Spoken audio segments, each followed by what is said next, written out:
Halo, selamat datang di Year Channel. Kali ini kita kembali melanjutkan drama Korea yang berjudul Crash Course in Romance. Di episode sebelumnya menceritakan Chiyol yang mabuk setelah menemani Hang Sun minum. Dia dibopong Hang Sun ke rumahnya dan dia sangat terkejut saat terbangun di rumah Hang Sun.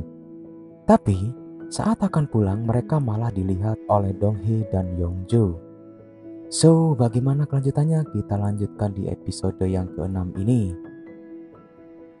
Di scene awal memperlihatkan Yongju yang ngambek tidak mau berbicara lagi dengan Hang Sun setelah kejadian itu.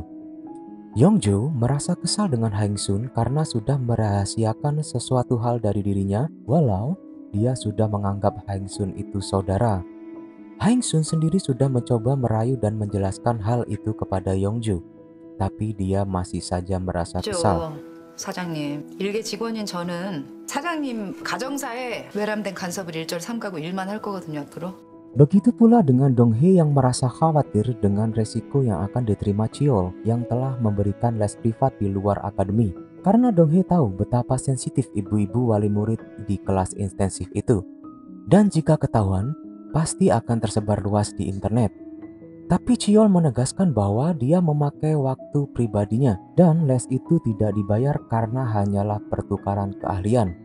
Dan dia meminta Dong Hee untuk tidak membahasnya lagi. 사적인 시간 쓰는 거라고. 그럼 엄밀히말하면 과외도 아니야. 대가를 안 받잖아. 일종의 재능 기부라니까. 그래도 Chiyol yang baru saja masuk ke kantornya mendapat berita buruk bahwa akun Chiyol Paya mengunggah komentar negatif tentang dirinya di SkyMomNet. Chiyol sempat membaca komentar tersebut sesaat sebelum dihapus, di mana akun tersebut membahas kematian bunuh diri yang terkesan ditutup-tutupi oleh pihak kepolisian.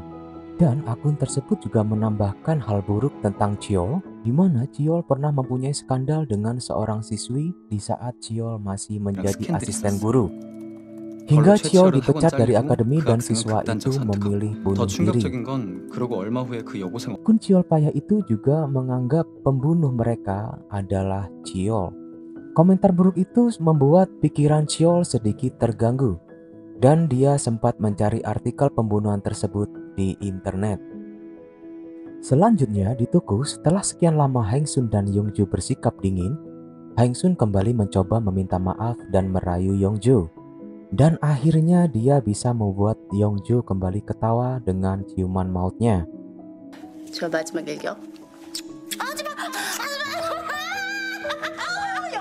Yongju yang sedari tadi penasaran akhirnya bertanya kepada Hang Sun tentang apa yang terjadi dengan dia dan Chiyol. Yongju sempat meledek Hang Sun karena menganggap telah terjadi sesuatu antara mereka semalam. Di tempat lain, Chiyol yang masih penasaran mencoba untuk menelpon dan bertanya kepada Jang Ryol mengenai kematian anak SMP itu. Chiyol yang tidak tahu tentang kasus itu, walau sempat ramai dibicarakan di berita, ingin menegaskan bahwa kasus itu adalah kasus dari keluarga Soo Hyun, mantan muridnya di SMP. Jang Ryol kembali mencoba menjelaskan kasus tersebut kepada Chiyol secara gamblang. Chiyol sempat menanyakan keberadaan adik dari Soo Hyun yang sempat dituduh sebagai pelaku kejahatan itu.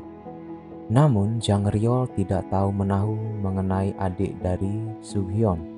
Setelah menjelaskan hal itu, Jang Ryol pun segera pergi dari hadapan Chiyol. Dia juga menyuruh Chiyol untuk tidak pernah menghubunginya lagi. Setelah itu, Chiyol mencoba mengingat kembali kejadian masa lalu saat dia menjadi asisten guru, di mana dia sempat mengajar Soo Hyun mengenai persoalan matematika. Namun, saat bertemu kembali dengan Soo Hyun, dia nampak sedih. Dia menceritakan pada Chiyol bahwa ibunya mendapat bocoran soal UAS. Dia sadar saat mengerjakan soal-soal itu. Namun, hal itu malah membuat Soo Hyun merasa takut tentang apa yang akan terjadi. Chiyol yang tahu bahwa soal bocoran itu didapatkan dari direktur akademi karena dia sempat meminta kontak pengajar sekolah kepada Chiyol, membuat dia marah di kantor direktur. Namun direktur beralasan bahwa dia hanya melakukan permintaan ibu Soo Hyun. Dan sang direktur malah mengancam Chiyol dan memecatnya dari akademi. 해고의 새끼야. 숙소에서도 당장 집 사고. 네. 나가긴 나갈 건데요. Sebelum bunuh diri, Suhyun sempat SMS Cheol untuk mengucapkan maaf karena telah membuat Cheol dipecat dari akademi. Dan juga dia berterima kasih atas semua yang pernah dilakukan padanya. Saat mendengar Suhyun bunuh diri, Cheol buru-buru datang ke rumah duka. Cheol sempat berbicara sebentar dengan adik laki-laki Suhyun. Namun itu terakhir kalinya dia melihat adik Suhyun itu. Kasus itu terus menghantui pikiran Cheol, bahkan ketika dia mengajar privat dengan Hae, dan juga membuatnya susah untuk tidur walaupun sudah meminum obat tidur. Pagi-pagi, Hae-soo sudah mempersiapkan nasi kotak untuk Cheol. Dia langsung mengantarkan ke rumah Cheol, namun karena masakan yang dia buat cepat basi jika tidak dimasukkan ke dalam kulkas, dia coba untuk memberikan langsung ke Cheol. Setelah berkali-kali memencet bel, akhirnya Cheol membuka pintu rumahnya. Namun, kondisi Cheol yang belum sepenuhnya sadar dari tidurnya malah menyuruh Hae-sun masuk. Setelah memasukkan makanan itu ke dalam kulkas, Hae-sun mencoba untuk keluar. Namun, Hae-sun kesulitan saat membuka pintu rumah Cheol. Dia coba untuk membukanya dengan paksa, tapi malah membuat alarm pintu berbunyi. Cheol pun kembali bangun untuk membantunya membuka pintu. Tapi karena masih ngantuk, dia malah tidur di pundak Hae-sun. Mau gak mau, Hae-sun harus membopong Cheol kembali ke kasurnya. Dan saat akan pulang dari apartemen Cheol, Hae-sun terlihat oleh Bujang. Untungnya Bujang belum menyadari hal yang terjadi. Di sisi lain, saat istirahat sekolah, Bang Suah menggeledah bangku Hae dan melihat soal-soal yang dikerjakan oleh Hae. Ternyata soal-soal itu adalah soal-soal kelas intensif di akademi. Untungnya Sunjae memergoki Bang Suah yang sedang menggeledah meja Hae. Sunjae membela Hae dengan mengatakan bahwa soal-soal itu didapatkan dari dirinya. Di akademi, terlihat Yisang sedang membicarakan komentar dari akun Cheol payah di depan guru lain. Dia terus membenarkan komentar-komentar dari akun tersebut, ya karena itu akun miliknya.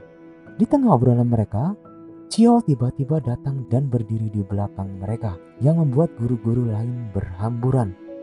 Cheol mendekati Yisang tanpa berkata apa-apa dan hanya membuang kaleng minuman di tempat sampah, tapi dengan sedikit wajah kesal.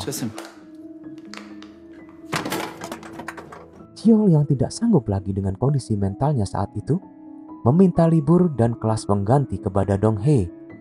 Begitupun kelas privat untuk Hae. Di tempat lain, detektif Bae sedang mencari tahu tentang bola besi itu. Tiba-tiba dia dapat telepon dari seorang nenek yang mengadu bahwa dia tidak bisa tidur karena suara berisik dari seseorang yang membunuh kucing dengan menembakkan bola besi. Sadar kalau hal itu berhubungan dengan kasus yang dia tangani, dia langsung mendatangi rumah nenek itu dan menginterogasinya. Kembali ke sekolah, saat Sunjae ingin menanyakan sesuatu ke Hae, tiba-tiba Gyeonhu menyela ingin mengetes hafalannya kepada Hae. Hae yang merespon keinginan Gyeonhu membuat Sunjae marah dan lalu pergi. Keesokan harinya, Hae-sun, Jae-woo, dan Hae mempersiapkan barang-barang mereka sebelum berangkat berkemah.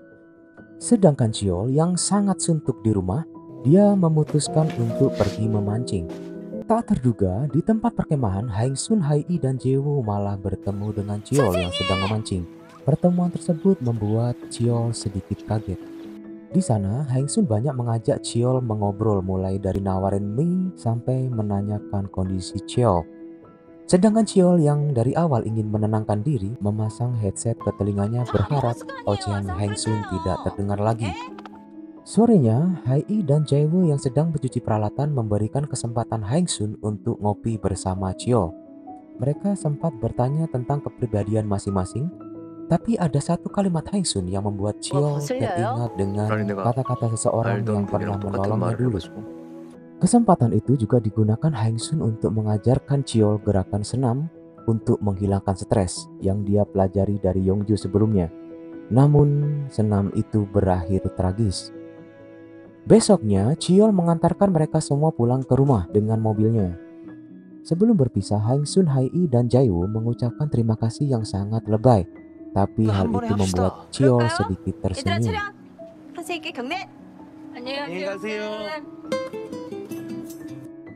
Sesampainya di rumah, Hai menelepon Sunjay. Mereka janjian bertemu sebelum kelas intensif. Mereka bertemu di sebuah restoran siap saji. Di sana Hai sempat minta maaf atas kejadian yang terjadi kemarin saat pulang sekolah. Setelah itu Sunjay bertanya mengenai soal-soal kelas intensif yang dimiliki oleh Hai. Namun Hai belum bisa menjawabnya karena hal itu masih dirahasiakan. Di saat yang bersamaan, detektif Bai yang sedang menyisir lokasi tempat kejadian melihat makanan kucing yang sudah penuh bertepatan dengan Hyujai yang berjalan di tempat itu. Karena curiga, detektif Bai mengejarnya, namun Hyujai mampu meloloskan diri. Sunjay dan Hai yang baru selesai berkaraoke berpapasan dengan Hyujai. Sunjay memperkenalkan Hai ke kakaknya itu. Di taman, sebelum kelas, Sunjay menceritakan keadaan kakaknya itu ke Hai. Kejujuran Sunjay mengenai keluarganya itu membuat Hai akhirnya berkata jujur mengenai soal-soal kelas intensif itu ke Sunjay. Dan Sunjay berjanji untuk merahasiakannya. 얘기해야 될 것 같아서 너한테. 내가 형 얘기해서? 그런 것도 있고. Di sini akhir, selesai kelas, Chiol akan bersiap ke rumah Haengsun untuk kelas pengganti. Donghee menghampiri Chiol karena materi kelas privatnya tertinggal di meja. Di sana, Donghee berjanji akan mempersiapkan materi kelas privatnya untuk Chiol walaupun dia tidak suka. Di tempat lain, Bang Sua yang habis membeli croissant bercerita ke ibunya bahwa Sunjay telah membocorkan soal kelas intensif ke Hai. Membuat Busuk sedikit marah, namun bersama dengan itu mobil Chiol melintas. Mereka pun mengikutinya dan ternyata Chiol berhenti di depan rumah Haengsun. Dan episode 6 pun selesai.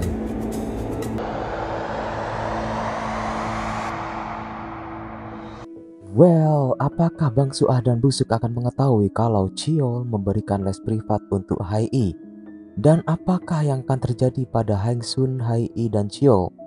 So, jangan lupa like dan subscribe-nya agar tidak ketinggalan episode selanjutnya. Bye-bye.